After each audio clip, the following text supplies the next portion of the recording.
Hey everybody, good morning. Happy to see you on this Tuesday morning. And I am in this isn't the greatest view. We're like kind of in a corner because we popped out of the event room we're in, but I'll let him give you, palm trees always make you feel a certain way, right?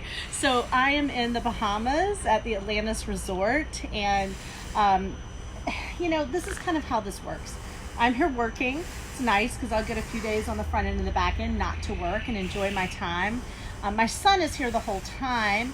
Adrian's 3. I don't know how this child has landed this life. Pretty much he's 8 straight days at the pool and swimming with dolphins. And I asked him this morning, Adrian, so can you send me videos from the pool today? And he said, I don't know, there's a lot to do, I'm very busy. So yeah, if you want a great gig, get a parent, get somebody to adopt you, right? That is on the road a lot in great places, but you don't have to work, right? So somehow he has nailed this life. He has nailed it. So anyway, I am in the Bahamas, and yesterday I missed doing my Facebook Live. And let me be really upfront with you and frank about why I missed doing the Facebook Live. I forgot. I was at the pool. I was completely Adrian was like, let's go, we have to get a good seat because there's this special splashers pool, and they and people kind of take the front row seats because it's where a lot of the kids do the water slides and stuff. So I was rushing over there, and I even was told myself, I said, take your little setup so you can do your Facebook Live poolside. And I got there, and then he was like, it's open, Mom, and then everything went out of my head. So couple of lessons in that. The first lesson is it doesn't matter, right? I mean, yes, it matters. I preach consistency, but I messed up. I had a hiccup. I didn't think about it. And I was with my son at the pool, and I even posted the other day about the Super Bowl. I said, I missed the Super Bowl because Adrian really wanted to walk on the beach. And I really think that's what replays are for. Replays are for the things in your life that you can replay. And the things you can't replay, right, do those, right? Be in the moment and do those. So anyway, in the Bahamas, we are leading our Speak Mastermind. I think the next couple of days, David, we'll probably give them a little behind the scenes. You'll probably see us from stage. We'll do some Facebook Living actually from the room. But we've got 40 clients here, all writing their books this week by the beach, all writing their talks, developing their point of view and their personality brand. So I love this week. It's one of my favorite weeks. And one of the things that really matters is environment. It's environment. And so that's what I was going to actually talk to you about yesterday. So I'm going to chat with you about it today. And it's one of the reasons we chose to come to the Bahamas. We've done this in beautiful resorts in Phoenix. We've done it in multiple places, but a bunch of my colleagues and friends, one of the things they say is that one of the greatest places to write a book is by the water, right? And I love the water. I used to own a home on the water, and I just bought a house in Maine on the water because David's got a bug on him. Do you need me to help you? I got it. Thank you. It's like he's looking down trying to get the bug up. But I love the water because of tides, right? I love tides because it's a reminder that creativity comes and goes. It's a reminder that money comes and goes. It's a reminder that ideas come and go. And it's also a reminder, I love that Elizabeth Gilbert thought, and actually Stephen King, I believe Stephen King had this idea first, and then Elizabeth Gilbert wrote about it, but that's just my opinion, is that if an idea comes to be and you don't do something with it, ideas attach themselves to someone different. So I love when you can write at the beach and create at the beach, because it is this reminder of the tides that when the ideas come in or when the creativity comes in, you got to hold on to it. You got to pick it up like shells and put it in a basket, or it goes back out to the tides and attaches itself to the next person. So environment really matters. And some of you are ocean people, and I don't know how anybody couldn't be a water person. I will judge you and have opinions. But some of you are water people and you're ocean people, and some of you are mountain people, and some of you are desert people.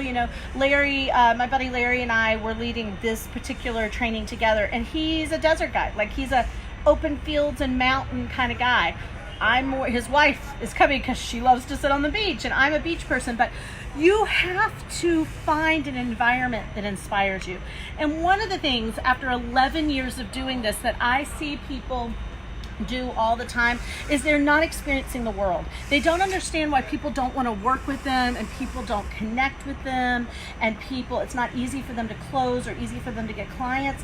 And one of the cornerstones of people wanting to buy your services is that you are interesting, that you are engaged in a world bigger than their world, that you are you're an ambassador, right, to the world. And that can look like travel, and it can look like different environments, and it can look like always up-leveling yourself and always being in a place where you're in a state of inspiration and you're in a state of manifestation. And so if you aren't happy where you are, and I don't care if this is your office, your home office, or this is, I was coaching someone the other day, and I said, I'm just going to download here. Like it may have been on a Facebook Live, I can't remember. I said, you don't like where you live. And this is going to be hard for you to grow. This is going to be hard for you to create much of anything unless you get into an environment in which you can thrive, an environment which you feel abundant, an environment which inspires you. And that's key for every single person. So I don't care, when I moved my offices from South Carolina, I really liked our offices in South Carolina. Did you like our offices in South Carolina? I did, the actual office. It was, yeah, that's what I mean. David and I had an environmental issue of where we were living. I was about to say nothing against the place, but I guess we have a little bit against the place. It's not a place where there's not a lot of aspiration in the environment we were living in. But I liked our physical office space. It was bright, it was light. And so when I moved to Carver, I was like, I've got to find a new office space. And there was a few different office spaces that we looked at. And there was one that was actually a little above the budget that I had, and there was a couple of imperfections about it, but I loved the feeling of it. I loved just kind of industrial feeling and exposed brick walls, and I loved the feeling of it. And we could not make a deal with the guy who owned it, and we were struggling to make a deal, and it was with the realtor. And I finally found the owner of the building, bypassed the realtor, called the owner and said, I don't know why this isn't working. We want this. We'd be great tenants. And I cut a deal and got that space. And so I'm always clear about my environment. I'm always clear with what I'm looking for and what I want. And I do not give up until I get the space and the feeling and the experience and the surroundings that make me a better entrepreneur, that make me a better mom, that make me a better person. It's why I chose to get the 30 acres of where I'm building my home. It's because I stood in the middle of that and said, I can do great things here. I can be a good, happy, healthy person here. I can step out into a pasture and see beautiful rolling grass, or I can walk out the back door and take a walk on 6 miles of trails through the woods down to the creek and the river. I can live a life here that inspires me. And if I'm living an inspired life, it means it inspires my clients, it inspires my child, it inspires everybody around you. Whoever you are and whatever you are is what you are bringing to other people, and it's the entire environment that you're creating. So I don't know what environment is right for you. I don't know what your surroundings need to be for you to live your best life, but I can tell you, I think it is one of the most important pieces of your life, because you wake up every day and there you are. You wake up every day and it's where you are sitting, it's where you're working, it's where you're living, it's where you're parenting, it's where you're fill in the blank. And so are you surrounded by it? Can you look around and can you take a deep breath and go, I am at home here? Or are you going, when or I wish or maybe one day?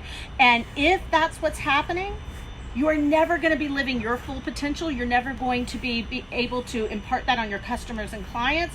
And you're never going to be vibrating, and yes, I'm saying this, vibrating at a level in which you get what you want and you get what you need, because our surroundings are everything and our space is everything, and how we are breathing in the air and how we are walking in the world and how we are experiencing what is around us is how we carry that on and carry that out. So I don't know where you're sitting and watching this. I don't know if you're in a car you hate, or in a house you're not happy with, or living in a state that doesn't represent your values or your lifestyle or who you are, or just the aesthetics that you want to experience.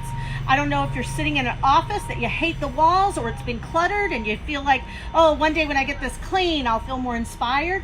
Whatever it is, sort it out, change it up, go find it, go get it. Because when you wake up every day and you go, I am home, everything becomes easier. Everything becomes easier. So the Bahamas is not a bad place to say I am home. And I feel that way this week. I felt that way when I woke up this morning and I threw back the curtains and I went, look at this. Look at this beautiful turquoise sea. Look at this gorgeous beach. Look at these children running down the beach.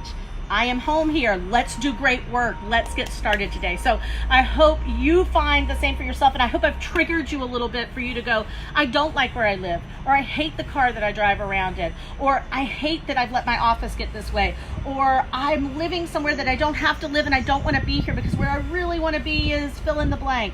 So I ask yourself today, what is your fill in the blank? And stop saying one day and start figuring out how to make that shift today. Because when you're home, everything else is easier. So, all right, so I promise I won't miss another Facebook Live this week. I think today and tomorrow we're probably going to be coming to you from the room, and you get to see some behind the scenes stuff. So 10 a.m. Eastern is our Facebook Live. Starting next week and the week after, I'm going to be having some guests on. So I'm going to shake it up a little bit for you. And please accept my apologies for screwing up yesterday, because it was a total screw up. And while I loved being at the pool with my son, I also don't like missing a commitment. So I had to slap myself on the wrist a little bit for that. So we'll see you tomorrow morning at 10 a.m. In this feed, tell me, what is your fill in the blank? I want to know, if you had a magic wand, where would you live? Where would you work? What would it look like? How would you do it?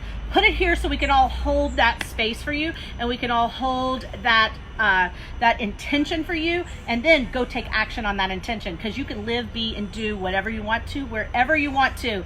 It'll make for a happier life, healthier business. Bye, everybody. See you tomorrow morning.